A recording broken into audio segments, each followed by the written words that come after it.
Hello everyone, it's Angel here, and we're resuming our Let's Play Battle 6, Mission 3 this time. And today we're going to be raiding a corporate station which has been responsible for developing and manufacturing the mag pulse and selling it to the rebels. And we can't have that now, can we? Intelligence has provided us a lead regarding this new weapon the rebels are employing. Dubbed the Magnetic Pulse Warhead, or MagPulse, we have learnt the Galactic Electronics Corporation has been responsible for designing, manufacturing, and selling this new technology to the rebels. They must be made an example of for trading with terrorists. Absolutely. Must be made an example of. Interest in this new technology and wants to learn its secrets for use in the Imperial Navy. As such, your primary objective will be to capture the main GEC facilities where the warhead has been developed and manufactured. Once under our control, we can interrogate its board members and scientists for more information about the MagPulse and their dealings with the rebels. You will be flying an assault gunboat. So this mission is the only mission of Battle 6 Reimagined which still has its roots in the original version. In Classic this is Battle 6 Mission 4. But this is Mission 3, obviously, because we combined a mission for the first mission of this battle. You're not known to possess any significant forces to oppose us, but we must expect potential rebel involvement. So yeah, this has the original sort of platform you need to capture, and some transports you need to capture as well, but basically just a much more expanded version, and there is basically a small fleet battle here. Because I've added a sizable, when I say sizable, a rebel task force. There's a carrier, corvettes, and some medium transports here. Because I wanted to make it feel like the rebels were taking another large shipment of MagPulse warheads, and yeah, I wanted to punish the rebels a bit more. And this is the second time we see the Quasar carrier, which I first showed off in Battle 3 Mission 5. It's a nice ship, and I felt like using it again. Ecliptic class star frigate Inferno. And it also provides the rebels an excuse, or at least an excuse for me to have more rebel starfighters in the area. And TIE Advanced Group Delta. Start with eliminating any opposition that may be present before disabling the facilities. So we're in a gunboat again for the last mission.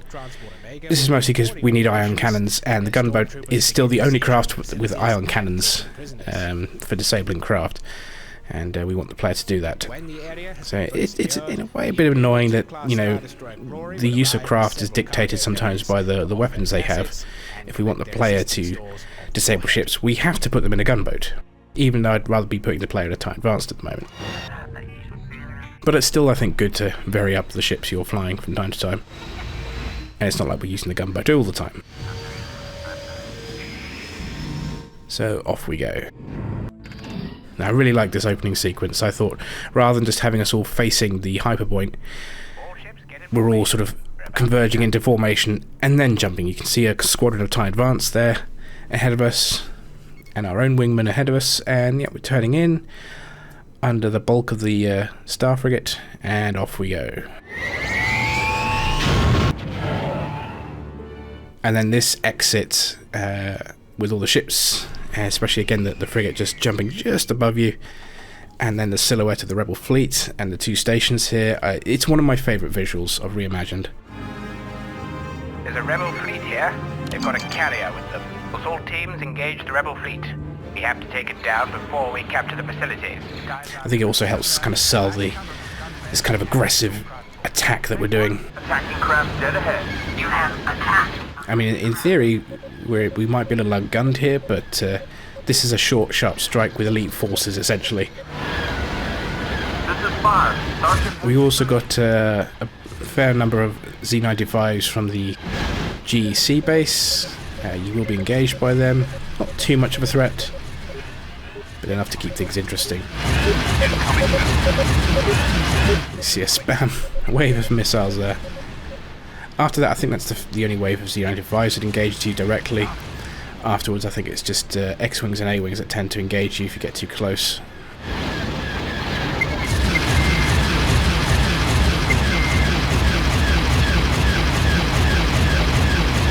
Watch them.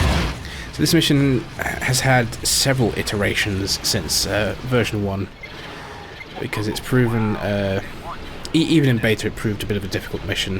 I think I find that these the missions that have built upon the original classic version tend to be a bit more difficult to fine-tune and balance sometimes over ones I've created from scratch, because at least the ones I've created from scratch I know right from the ground up what everything's doing and how it should be performing, whereas in this it's kind of like have to figure out the original structure of the mission and work around it and expand it.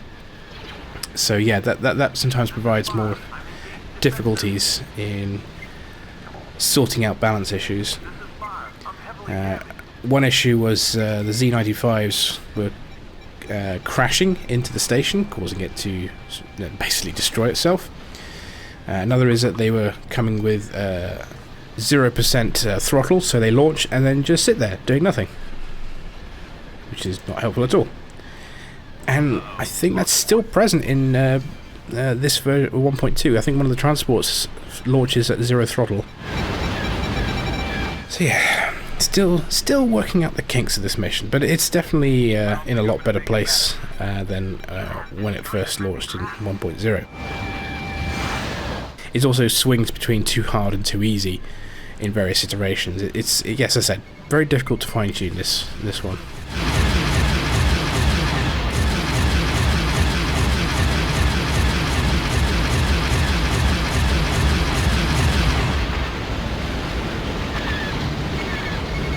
But I thought about, I mean, we have the platform here, but again, you know, if this corporation is mass producing this warhead, I felt it made sense to have a manufacturing facility as well where they're building these things. And there goes, yeah, this carrier's going down. They're very lightly armed, these carriers, so they're not like the escort carriers, which are reasonably well defended, can defend themselves. The rebel carrier has lost its shield. Let's finish it off.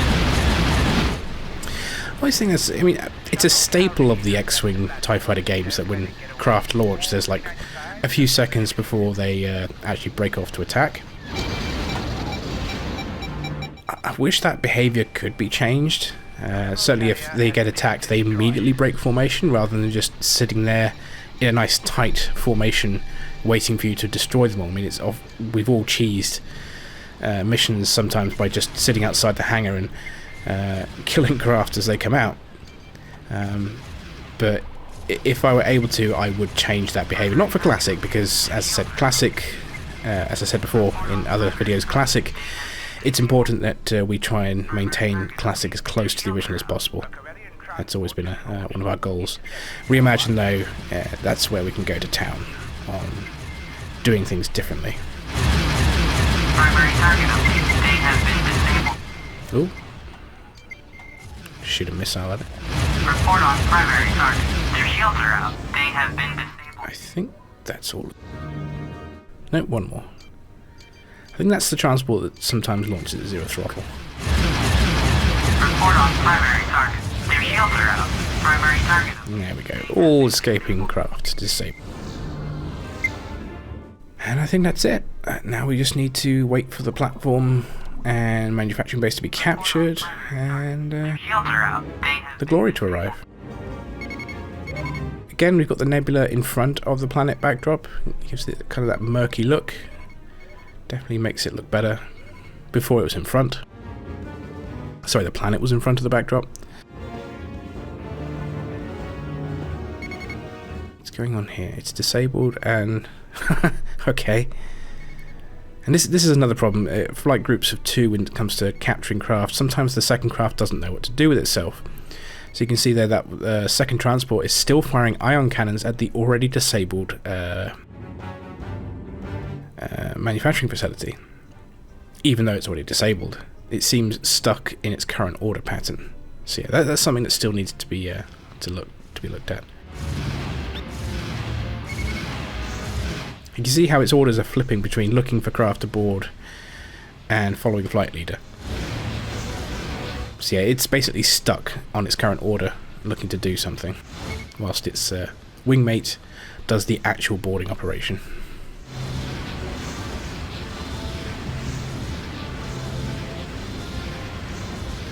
Ultra Sport Omicron has begun boarding operations.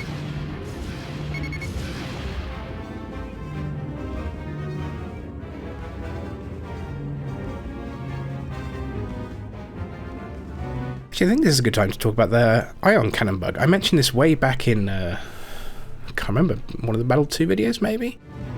Report on primary target. Yeah, we had a really, really odd bug with ion cannons in beta testing. Took a while to actually notice what was actually happening. I first noticed it in a Battle 9 Classic mission.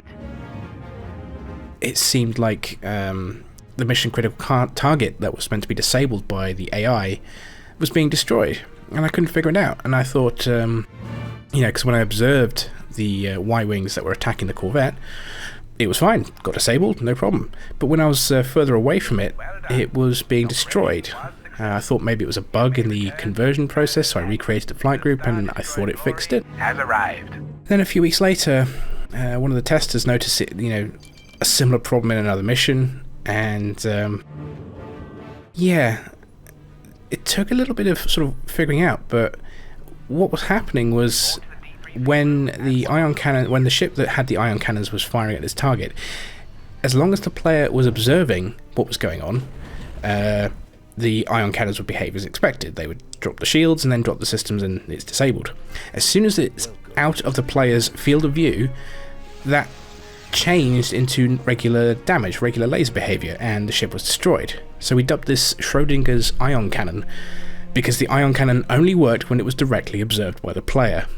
And this turned out to just be basically a bug in one of the weapon hooks, DLL hooks that Jeremy had made. So once we'd found this very bizarre bug, we reported it, and it was promptly fixed.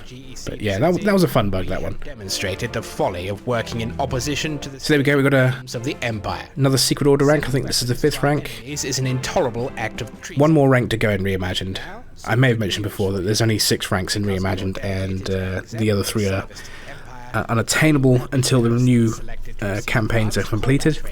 In Classic, all 9 ranks are available. Report to the combat chamber and select the TIE Defender missions. You have ensured that the Imperial Navy has full access to this new warhead. No doubt Admiral Zarin will be most interested in its design and use for his own future projects. Indeed. Okay, got messages. I don't think there's any new memorabilia.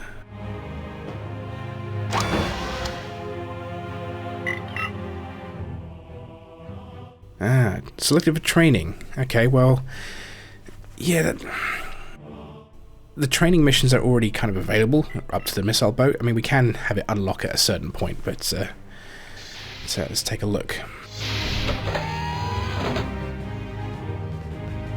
Come on.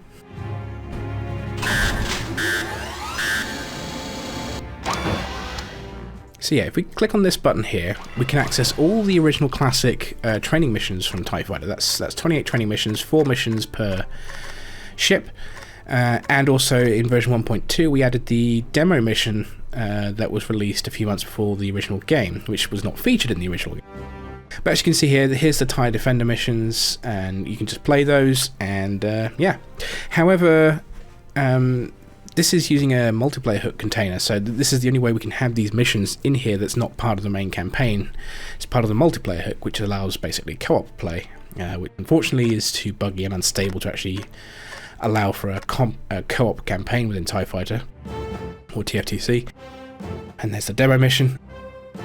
But yeah, the way the missions are unlocked is you just basically define a mission number in the file in question where it unlocks, and so it behaves much like the campaign. So as you complete the campaign, the training missions will unlock. Unfortunately, I can't unlock them all at once, or a batch of them at once, so they have to be unlocked one at a time. So that message we just had about unlocking the TIE Defender training, well, it can only be done one at a time.